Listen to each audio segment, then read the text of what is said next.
안녕하세요. 김정범 원장입니다. 오늘은 혈당에 대해서 제가 전체적인 그림을 한번 그려보려고 하는데, 우리 뇌분비선을 다루게 되면 여러 가지 호르몬들이 나오지 않습니까? 그런데 호르몬 기능의 중심에 어떤 의학자는 혈당이 있다고 그렇게 말씀을 하는 것을 제가 들었는데, 해보니까 실제적으로 그 말씀에 대해서 어느 정도 동의를 하게 되더라고요. 그래서 우리가 잘 아는 대로 뭐 인슐린 저항증이라든지 저혈당증이라든지 혹은 타입 2 당뇨라든지 X 신드롬 같은 그런 것들을 한번 언급을 하겠습니다. 우리가 아는 대로 그 인슐린하고 글루카곤이라고 하는 이 두 호르몬이 혈당 조절을 하죠. 그런데 이 인슐린은 당과 지방을 저장하기도 하고 또 단백질 분해를 또 방해하기도 하고요. 그래서 이제 그것도 이해를 하면 좋고요. 그럼 인슐린은 연료를 갖다가 이제 쏘아주거나 저장하는 그런 호르몬이지 않습니까? 이게 혈액 속에 혈당량이 적정 농도를 유지를 하고 있어야 되는데, 우리가 아는 대로 80에서 120인데 그걸 넘어가게 되면 또 이제 바이탈에 문제가 생기게 되죠. 곧 생명력에 문제가 생긴다고 말할 수도 있고요.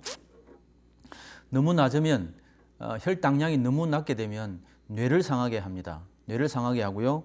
너무 높으면 어떻게 합니까? 장기에 손상을 줄 수 있지 않습니까? 그래서 이 혈당은 아주 중요하기 때문에 많은 사람들이 우리가 혈당에 대해서 우리가 관심을 가지고 있고요. 대부분의 가정집에서도 간단하게 측정할 수 있는 그런 당을 측정하는 그런 기구들은 다 있는 것으로 알고 있습니다. 그 다음에 이제 식후 당이 이제 올라가게 되면 췌장의 베타셀이죠. 베타셀에서 인슐린을 분비해서 이제 당을 이제 세포 속으로 집어넣도록 그렇게 하지 않습니까? 그 다음에 이제 그리고 또 인슐린은 당을 또 지방으로 또 저장시키기도 하고요.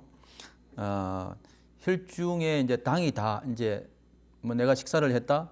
그러고 나면 이제 혈중에 당이 올라가게 되면 이제 췌장에 있는 베타 셀에서 인슐린을 분비해서 그걸 처리하게 되지 않습니까? 근데 그 처리가 다 끝나고 나면 그 췌장에 있는 그 알파 셀에서 글루카곤이라고 하는 부분이 또 호르몬이 분비가 되어져서 다시 또 당을 끌어올리게 됩니다. 그래서 적정 수준의 당을 유지하게 되는데, 저도 사실은 이제 저혈당증이 있거든요. 그래서 이제 식사법을 통해서 그걸 잘 조절하고 있는데, 혹시 식사를 거르게 된다든지 그러면 다른 현상들이 생겨날 수 있습니다. 그래서 요번 참에 제가 많은 환자들을 치료를 하게 되는데 거의 성공을 다 했는데, 제한테는 한 2번 시도를 했는데 실패를 해서 요번에 이제 새로운 방법을 통해서 한번 해보려고 하고요. 그러면 성공하지 않겠나 그렇게 생각을 합니다. 그럼 우리 한국 사람들은 탄수화물을 너무 많이 섭취하기 때문에 사실은 당 문제에 있어서 좀 많이 생길 수 있는 개연성을 가지고 있기도 하고요. 혈당 문제의 발생은 주로 이제 탄수화물의 과민증이 있죠. 그럴 경우에도 생겨날 수 있고요. 이럴 경우에는 혈액 검사에는 정상으로 다 나오고 있습니다. 그 다음에 탄수화물 대사를 잘 못하게 된다든지 단 음식, 탄수화물 같은 경우 저도 그렇지만 이렇게 당 대사에 약간 문제가 있게 되면 단 음식을 계속 찾게 되고요. 또 커피를 마실 때도 꼭 설탕을 넣어야 맛이 있고요. 그런 것들을 우리가 경험할 수가 있습니다. 그 다음에 저혈당이 생기거나 기분이라든지 에너지가 저하되고 이런 경우는 다 당 문제가 있고요. 당 대사에 문제가 있고요. 그 다음에 영양분을 고갈시키기도 하고요. 비바이타민 컴플렉스나 마그네슘, 징크라든지 망간, 크로미움 이런 것들을 통해서도 당 대사에 문제가 생겨날 수 있습니다. 그래서 앞으로 치료하는 부분들에 대해서 언급을 하겠지만, 크로미움이라든지 얘들은 우리가 아주 당 대야에 있어서 중요한 역할들을 담당을 하고 있고요. 그 다음에 이제 심장마비라든지 중풍이라든지 고혈압, 지질대사장애라든지 신장질환, 시신경 손상 이런 것들은 다 당 대사에 의해서 생겨날 수 있는 그런 당뇨 환자들 손과 발 괴사 생길 수 있지 않습니까? 그래서 당 대사와 밀접한 연관을 가지고 있습니다. 그래서 이 당 대사와 관련해서 앞으로 몇 가지를 더 한번 언급을 해보죠. 첫 번째로 그 인슐린 저항증이 있습니다. 인슐린 레지스턴스가 있는데 이 부분은 세포가 인슐린에 대해서 반응이 낮아지면서 인슐린에 대해서 저항을 하는 거예요. 그럼 받아줘야 되는데, 예. 그러면 이제 인슐린이 당을 집어넣어 주는데 인슐린에 대해서 저항하고 있으니까 이제 당 대사가 당이 세포 속으로 들어가 줘야 세포에 있는 미토콘드리아에서 당을 분해해서 우리가 에너지로 만들어주면 우리가 이제 그 에너지를 가지고 하루하루를 살게 될 텐데 그런 기능이 떨어지게 되죠. 두 번째로 이제 인슐린에 대해서 세포가 저항을 하게 되면 이제 혈당 문제가 이제 심각하게 진행을 하고 있고, 그 다음에 체중이 늘게 되고, 특별히 이제 복부 비만, 저도 이제 복부에 조금 있는데 이 복부 비만이 특별히 인슐린 저항증하고는 관련이 많이 있고요. 그 다음에 그럼 인슐린 저항이 왜 생기는가? 대부분이 너무 많은 탄수화물을 섭취하기 때문에 생겨나고 있습니다.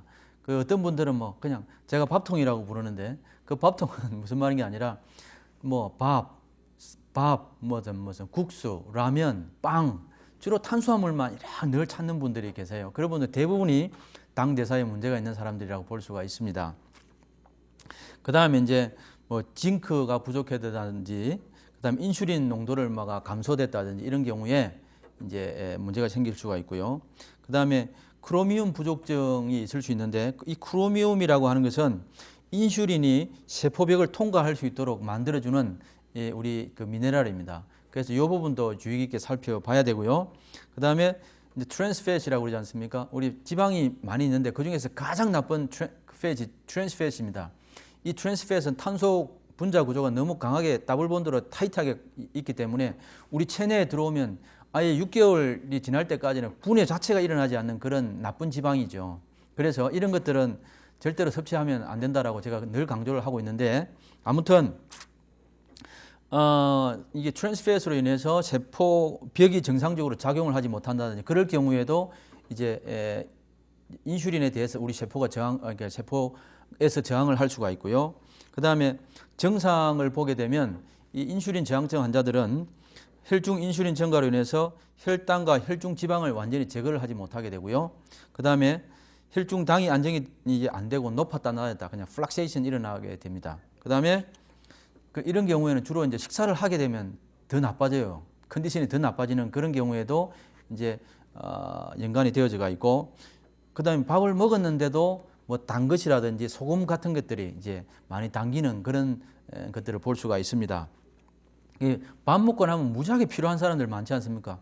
숟가락 놓고 나면 아무것도 하기 힘든 사람들, 그런 경우에는 이 대부분 인슐린 저항증이 있다고 볼 수도 있고요. 그 다음에 자주 공복을 헝거 컨스트럭션 자주 이제 공복을 느끼죠. 또 밥 먹었는데 돌아서면 배고픈 사람들이 있을 수 있고요. 그 다음에 이제 체중이 증가하는데 체중 조절이 힘든 경우가 있을 수 있습니다. 그 중에 또 고혈압이라든지 뭐 콜레스테롤 증가하거나 인해서 뭐 특별히 이제 그 트라이그리세라이드라고 하는, 그러니까 이 지방 종류 중에서 트라이그리세라이드라고 이 안에 뭐 그리세롤 같은 이런 여러 가지 지방질이 세 가지를 합해서 이렇게 부르는데 이런 것들이 너무 많아져서 뭐 혈액이 탁해진다든지 그런 것들을 볼 수가 있고요. 그 다음에 이제 허리가 골반보다 더 굵어지는 그런 것도 이제 인슐린 저항증 환자들에게 볼 수가 있습니다. 그 다음에 이제 코리졸, 인슐린 이런 것들이 막 얽혀서 특히 이제 배가 고프면 아예 잠을 못 주무시는 분들이 계세요. 제 아는 분들도 그런 분들이 여러 분 계시는데 아예 자다가도 잠을 자려면 일어나서 밥을 먹어야 잠을 주무실 수 있는 그런 분들. 그런 분들은 스트레스 호르몬과 코리졸과 또 인슐린과 연관되어져 있습니다. 그래서 당 대사와 스트레스 대사를 잘 조절해 주면 그것이 치료가 되면 뭐 배고파도 언제든지 잘 수 있는 그런 상태가 되겠죠. 그 다음에 이제 두 번째로 그 인슐린 과다증이 있습니다. 인슐린 과다증은 그 보게 되면 이제 인슐린 과당, 제가 조금 전에 인슐린 저항에 대해서 말씀드렸는데 인슐린이 과다하게 되면 인슐린 저항이 또 더 심해지고요. 그 다음에 혈중 인슐린이 증가되게 되면 세포 속으로 당을 넣어주는 그런 기능이 더 떨어지게 됩니다.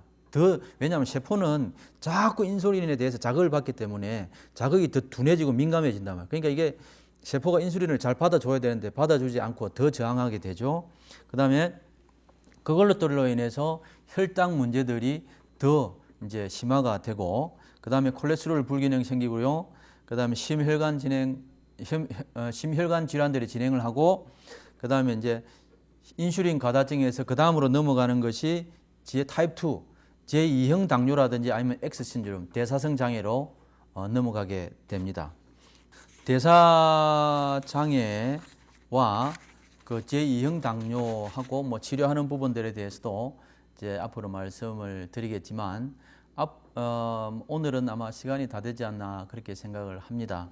그래서 당 대사만 잘 조절되어지고 스트레스 호르몬만 잘 조절되어져도 우리 인체가 많이 좋아질 수가 있습니다. 여러분 참고하시고 저는 다음 주 시간에 또 뵙도록 하겠습니다. 안녕히 계십시오.